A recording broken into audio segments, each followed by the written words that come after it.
Ubay-ubay na nga mga resorts and beaches sa lalawigan sa Subo ang giablihan sa Cebu Provincial Tourism Task Force ug sa mga adventure seeker. Mahimo na ninyo nga ilakip sa inyong listahan ang Waterfalls. Gipahibaw ni Gobernador Gwen Garcia atol sa live press conference kaniadtong Lunes, Abril 19 nga gawa sa sightseeing, mahimo na nga makaligo sa mga waterfalls.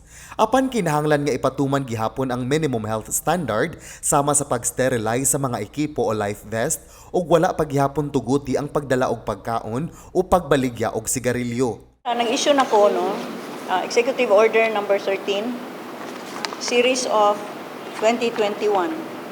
This now includes waterfall activities, which states that minimum health standards and protocols shall be observed. Swimming and sightseeing is allowed. Gidugang ni Garcia nga bisan og wala pa siya personal nga makabisita sa mga waterfalls sa tibuok lalawigan karong tuiga alang sa official opening, apan mahimo ra nga ang mga local government units ang moabli niini. So natay gi-define nga protocols ani.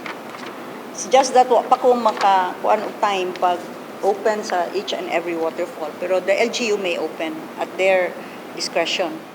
John Fredson Granada, Balita sa Sugbo.